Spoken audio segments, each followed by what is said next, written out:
Hello everyone, নতুন আরেকটি recipe নিয়ে আপনাদের সামনে চলে এসেছি। আমার আজকের রেসিপি নারিকেলের বড়া। গরম ভাতের সাথে একটু পাতলা মসুরির ডাল আর সাথে যদি এরকম নারিকেলের বড়া হয়, খেতে কিন্তু অসাধারণ লাগে। আবার চাইলে আপনারা বিকেলবেলা মুড়ির সাথেও এই নারিকেলের বড়া খেতে পারেন। এই জন্য এখানে আমি একটু বাড়তি ঝুনো নারিকেল খুব ভালো করে কুড়িয়ে নিয়েছি। এখানে একটা নারিকেল আছে। এই নারিকেল কুড়ার সাথে আমি পরিমাণ মতো লবণ দিয়ে দিলাম, আর দিয়ে দিব হাফ চা চামচের মতো হলুদ গুঁড়ো, আর ঝালের জন্য হাফ চা চামচ মরিচ গুঁড়ো। ঝালটা আপনারা আপনাদের পছন্দ মতো দিয়ে নেবেন। সাথে একটু মচমচে হওয়ার জন্য এখানে আমি দিয়ে দিলাম চাল বাটা। চাল বাটাটা আপনারা পরিমাণ মতো দিবেন। আমি এখানে চাল বাটা দিচ্ছি। কেউ যদি মনে করেন যে চালের গুঁড়ো দেবেন তাহলেও হবে, আবার ময়দা দিয়ে করতে চাইলেও সেটাও হবে। আসলে একটু বাইন্ডিংয়ের কাজ করবে, আর আমি চাল বাটাটা দিয়েছি একটু মচমচে হওয়ার জন্য।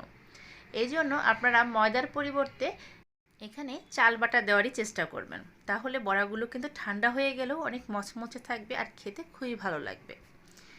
এবার এগুলোকে আমি পছন্দ মতো শেপ করে নেব।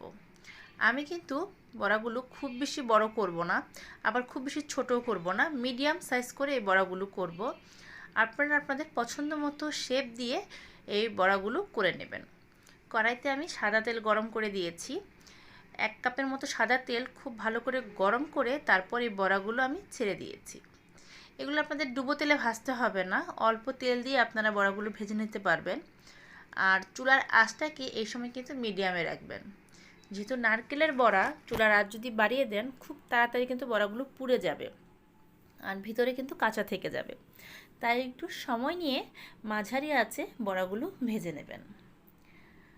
আমার এই রেসিপিগুলো যদি আপনাদের ভালো লেগে থাকে তাহলে অবশ্যই আমার চ্যানেলটিকে লাইক করবেন, কমেন্ট করবেন আর সাবস্ক্রাইব করে দেবেন। শুধু সাবস্ক্রাইব করলেই হবে না, পাশে থাকা বেল আইকনটি ক্লিক করে দেবেন। তাতে করে আমি যখনই নতুন কোনো রেসিপি আপলোড করব আপনারা সাথে সাথেই নোটিফিকেশন পেয়ে যাবেন। দেখুন আমি বড়াগুলো কিন্তু তেলে ছেড়ে দিয়েছি। এখানে অনেকগুলো বড়াই আমি দিয়েছি।